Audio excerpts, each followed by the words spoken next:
The Prime Minister made the statement outside of 10 Downing Street Sunday morning following chairing a meeting of the Crisis Response Committee (COBRA) and outlined 4 areas for change. Referencing the Westminster terror attack and Manchester attack, Mrs. May said, "In terms of planning and execution, the recent attacks are not connected. But we believe we are experiencing a new trend in the threats we face as terrorism breeds terrorism.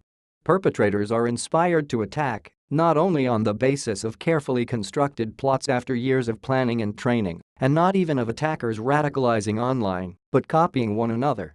We cannot and must not pretend that things can continue as they are. Things need to change and need to change in 4 important ways." 1. Mrs. May stated that the attacks are bound together by the single ideology of Islamist extremism, which she called a perversion of Islam. Defeating this ideology is the greatest challenge of our time. But we cannot defeat it through military intervention alone or with permanent defensive counterterrorism operations. She said it will only be defeated when people's minds are turned away from Islamism and they are made to understand that our values are superior to anything offered by the preachers and supporters of hate, she said, in defense of Britain's pluralistic values.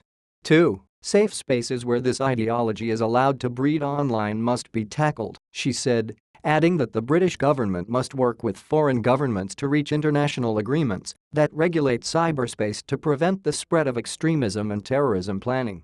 3. The Prime Minister also targeted safe spaces that exist in the real world. Yes, that means military action to destroy ISIS in Iraq and Syria, but that also means taking action here at home. There is, to be frank, too much tolerance of extremism in the country.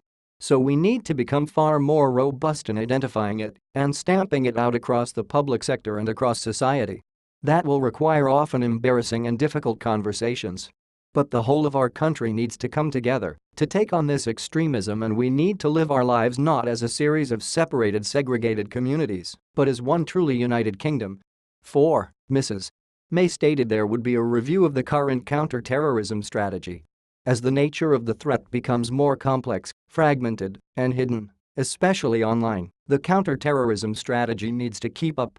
So in light of what we are learning about the changing threat, we need to review Britain's counter-terrorism strategy to make sure police and security services have all the power they need.